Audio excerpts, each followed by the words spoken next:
Hello, this is Aaron Wissner of Local Future. It is 5:51 Eastern Standard Time on Wednesday, November the 4th, 2020.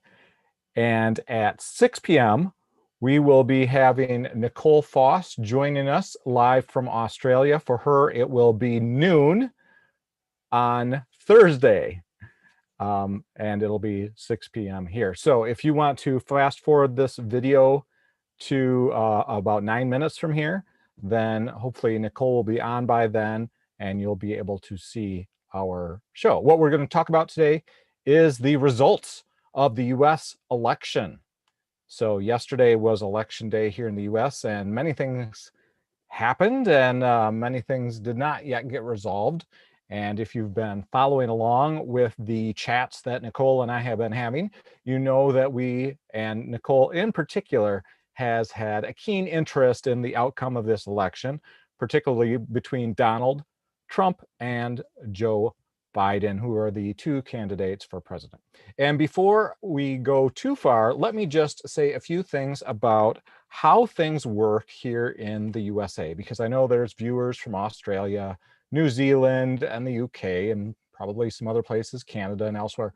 So let me just give you a few ideas about what is going on. And as I am doing that, I'm going to put a quick post that we are live now, election 2020 follow-up? I don't know. So something like that. The election shock. Yes, the election shock. We'll just call it the election shock. Okay, getting everything set. And if you are watching live, if you want to join us in the chat on YouTube, that would be awesome. I will attempt to keep my eyes on the chat, see what is going on there, and I will answer questions as I can, and I will pose them to Nicole as well. How long are we going to be on? Well, I don't know. It might be an hour or two. I guess you will find out, and if you're watching it afterwards, you will know.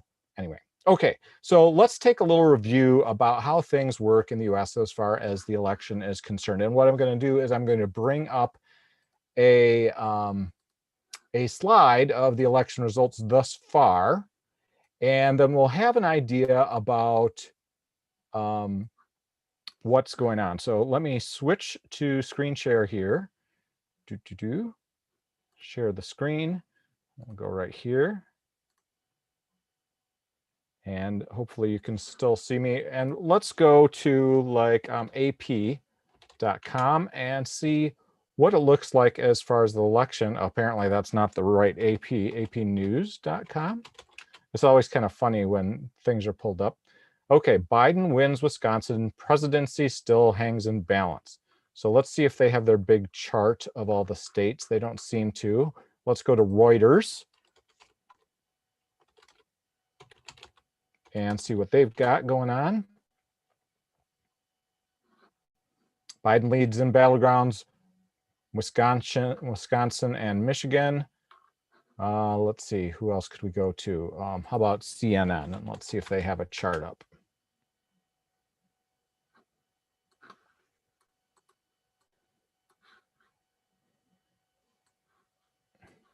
Race turns to key states, Arizona, Georgia, Nevada, North Carolina, Pennsylvania in the final sprint.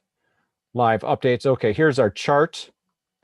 Joe Biden is closing in on 240. So if we can pull this up, we'll talk just a little bit about what is going on here with the election in the United States. Now, first of all, the way this works is each of the 50 US states has the election on the same day, which was yesterday, November the 3rd, 2020. It's Tuesday. It's always a Tuesday, the first Tuesday in November, or maybe the first Tuesday after the first Monday. And but each state doesn't just send their number of votes for president to the total tally. If that were the case, then we could see that Joe Biden has 70 million votes, over 70 million votes, and Donald Trump has only 67 million votes. And so it would look pretty clear that Joe Biden would be the winner. But that is not the case in the United States. The way the US Constitution is set up each state has to select electors that are the people that actually vote. So for example, in Montana, for example, so Montana has 3 electoral votes, and even though Trump didn't get 100% of the vote in Montana, he will be receiving all 3 of the electoral votes, assuming that the electors, these are actual real living people, when they cast their ballots in 5 weeks or whatever it is, all vote for Trump. And we can look at that if we go back to the 2016 presidential election and just kind of scroll down and take a look. Let's see if we can pull that up. Oh, I don't want one state. I want the whole thing, the whole kit and caboodle. Maybe I've got to zoom in on that. So this was the race between Donald Trump and Hillary Clinton. You can see that Clinton won like in California and Utah, Oregon, and Washington. There were a few people, even though they were supposed to vote for her in the Electoral College, they did not. 3 of them voted for Powell, 1 of them voted for Spotted Eagle. You can see all these were the Trump votes. States which appear large actually have fewer votes because it's based on the population more or less. It's kind of complicated to explain, but if you're interested, just go to Wikipedia and look up Electoral College, and that will give you some idea about how things work more readily in the US. But at the moment, it looks like this is what's going on. So there are states which we call the blue states: Washington, Oregon, California, Colorado, New Mexico normally, Minnesota and Illinois, Maine, Vermont, New Hampshire, Massachusetts, New York, Connecticut, Rhode Island, New Jersey, Delaware, Maryland, Virginia, and the District of Columbia. Now, we have a few, we have the red, which are normally the Republican-leaning states, the ones that go with Republican candidate: Montana, Idaho, Wyoming, Utah. Oh, I said this one wrong maybe earlier. North Dakota, South Dakota, Nebraska, Kansas, Oklahoma, Texas, Idaho, Montana, Arkansas, Louisiana, Mississippi, Alabama, Florida, South Carolina, Tennessee, Kentucky, Indiana, Ohio, West Virginia. All right, so what we have is we have a situation where we have some states where things are not figured out. Oh, Hawaii usually goes Democrat. Alaska, it looks like Biden is not going to make it there. Alaska is normally a Republican state. I'm not sure why they aren't calling this one. It says only 47% of the vote is in, but I would not be surprised if that goes to Alaska.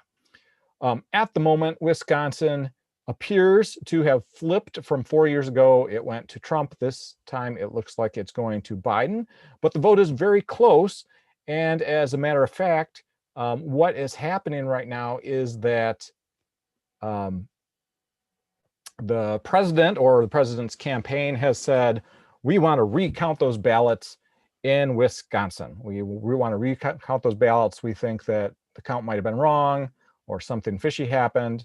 And of course, those 10 electoral votes, if Trump was to come up with a higher number of votes than Biden, then those 10 electoral votes, you'd be taking 10 away from what appear to be Biden's and giving those to Trump. So that's one thing that's happening. In Michigan and Pennsylvania right now, the campaign, the Trump campaign, is saying, wait a second, we were not able to watch those ballots being taken out of their absentee voter envelopes and put through the machines. And we want to be able to see all those ballots that we didn't see earlier in the day because we were not given access to actually watch the ballots be counted. So what ballots are still being counted in Michigan? Well, that's a good question. In Michigan, the main ballots that are still being counted are the ones in the city of Detroit, which is a strongly Democratic voting bloc. Also in the city of Grand Rapids, 84% of the votes are in, but the city of Grand Rapids itself leans strongly Democratic. The city of Flint, over in, I believe that's Saginaw County, and probably 1 or 2 other large cities. Now, why are the Michigan votes not yet counted?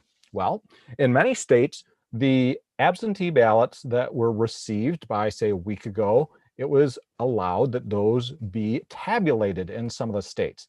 But in Michigan, apparently, those could not be tabulated until either election day itself, which the poll workers were already quite busy during that day, or perhaps the end of the election day at 8 p.m. yesterday. Well, you can see how that would be a big issue for Detroit, the largest city in Michigan, and Grand Rapids, the second largest city in Michigan. So there's these many ballots that have not yet been counted. They all were sent in days or weeks or even a month or two ago, but they have not been counted yet. Okay, so, and we're waiting for Nicole. Hopefully you will see her appearing soon. If you are watching live online right now, you're welcome to put a question or comment in. Hopefully Nicole knows the correct time, because we did have a time zone change here in the United States. It is now standard time in the United States, so we fell back an hour with our clocks, going from 2 o'clock to 1 o'clock in the morning on Sunday 4 days ago. Okay, so that's kind of where we're at right now with Michigan. Now, Pennsylvania is another interesting one. And we could also talk about where the candidates have been. Let me see if I can zoom out of this for a moment. So Pennsylvania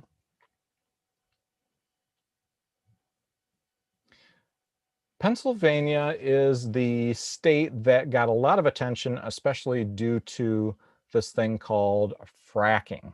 So fracking is a process by which oil wells or gas wells are drilled, and then water is pushed down the well at very high pressure with the intention of cracking the rock at the bottom of the well, which hopefully will release the oil or gas from very tight formations.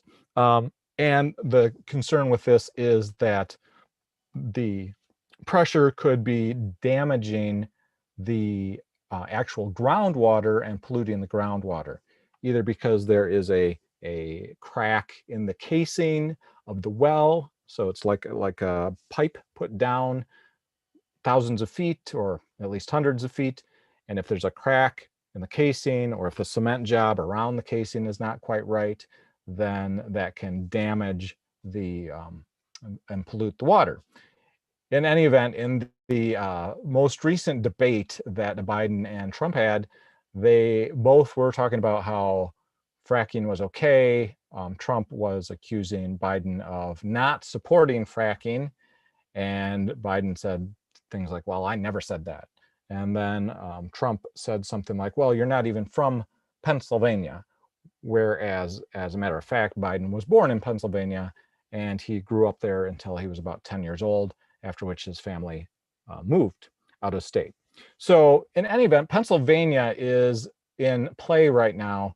Biden was there yesterday during election day, trying to drum up some interest. He went to his childhood home and knocked on the door. Trump, on the other hand, his last stop yesterday morning was actually in Michigan, in Grand Rapids, which is that city nearest to where I live, as a matter of fact. So let's take a look at Pennsylvania. And the issue with Pennsylvania is that many of the votes, especially in Philadelphia, many of the votes have not yet been counted. And that could be millions of votes, as a matter of fact, 2 or 3 million votes not yet counted. And so the Trump campaign has said, stop counting, let's just wait, let's just make sure that we have people watching, and just stop counting. So a couple other interesting things.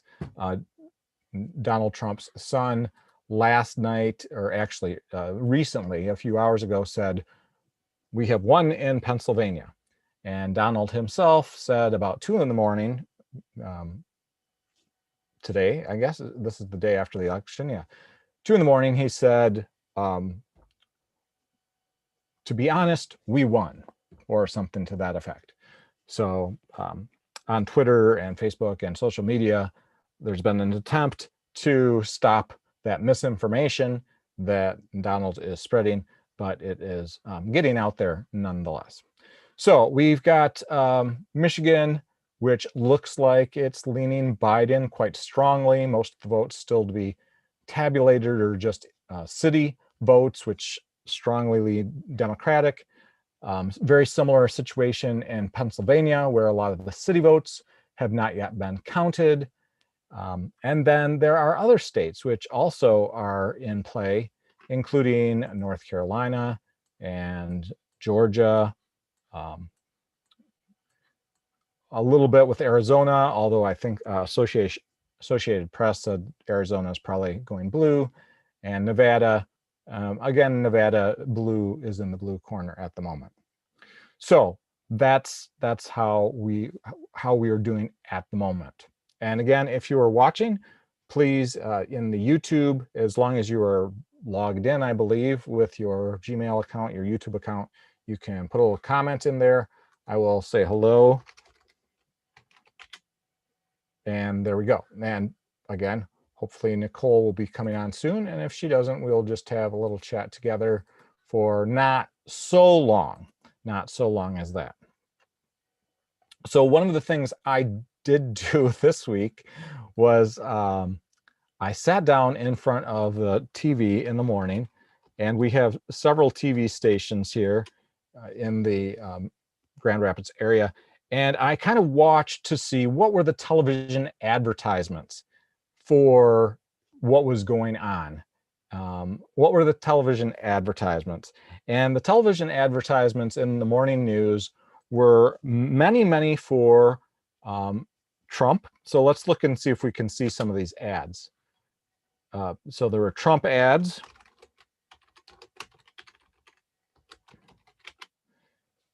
And there were quite a few of these which were playing as we were watching the morning news. There were some Biden ads, quite a few of those. Let me see if I can just pull up the list. Let's see, what was that? That was keep at google.com. See if I have a list of all the ads. So, yeah, election day ads. John James. John James is a Republican candidate running in Michigan for the Senate seat. Real American was one of the ads. Then there was one that was from the Republicans and basically said, who are we going to vote for? Are we going to go straight party Democrat or straight party Republican? And the ad, the person hasn't decided. She just went into the polling booth. She hasn't decided. And she thinks, oh, you know, the Democrats, that means no health care, higher taxes, et cetera. Republicans, protecting our health care, lower taxes, better for business. And she, you know, does a straight party. She fills in the Republican bubble, which means anybody who is in the Republican Party, she's voted for automatically.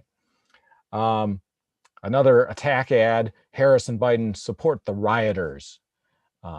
And then one from Gary Peters. Gary Peters is the current U.S. Senator from Michigan who is seeking re-election. Gary Peters, great for Michigan. So a lot of these sorts of ads, I kind of switched around to the different channels. Fred Upton, Republican, wants people off their health insurance by John Hogley, Democrat. Michigan is John James. Now, this is an interesting one. So in Michigan, we have this advertising campaign trying to get people to spend money in Michigan on tourism. And these advertisements on television often play in adjoining states like Illinois, Indiana, Ohio. These ads always use the same narrator, and they're all very like, Michigan, beautiful place, wonderful beaches, Mackinac City, Mackinac Island.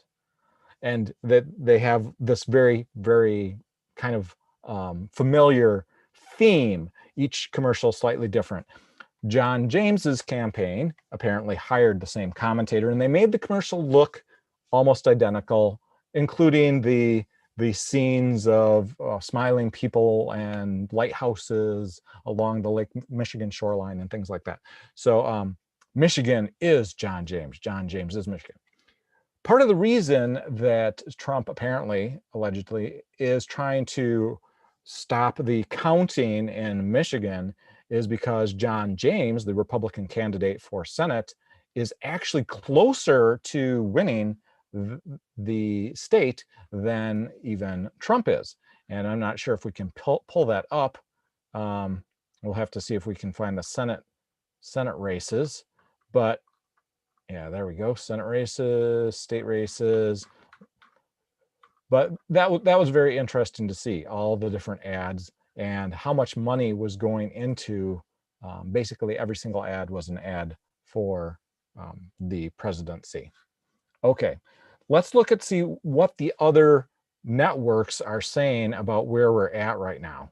Biden, now it says 253.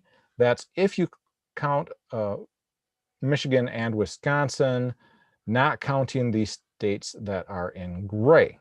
Okay, so that's CNN. Let's see what CBS News has to say.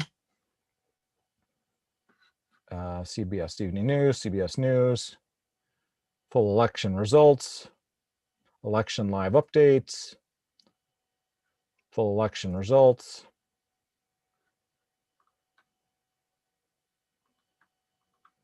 So in this one, it says Joe Biden, 253 electoral votes. So in order to win, 270 electoral votes are needed. Now, I would say if 253 is going to hold, that is, but if Biden were to lose, that's probably the most electoral votes that a candidate ever received and yet did not win the election. So CBS looks like they are not sure about Pennsylvania, North Carolina, or Georgia. The rest of the states, they pretty much have decided where those are going to go. That doesn't mean all the ballots have been counted, but it means that the probability is very high that that's how it's going to go. NBCnews.com.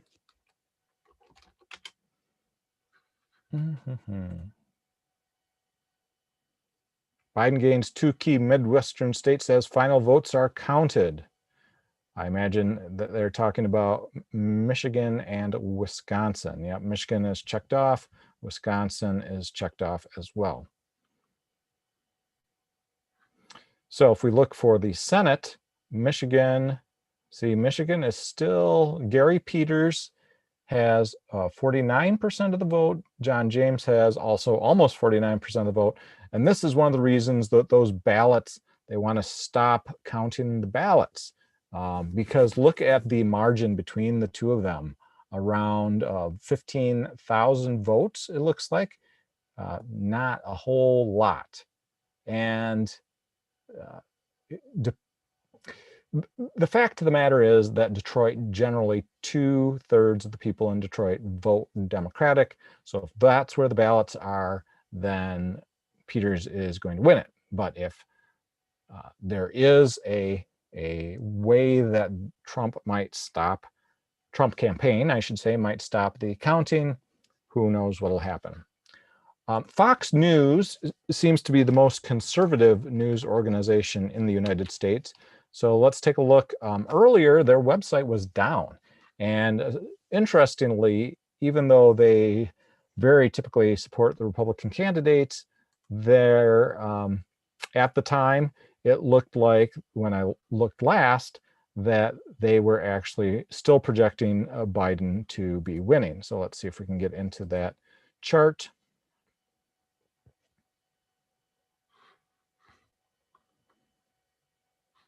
Uh, 264, only 6 more needed to win. Nevada not being counted.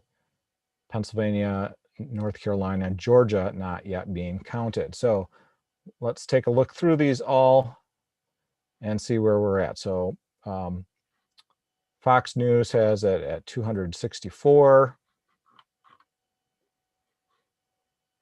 NBC has it at 254 for Biden. CBS 253.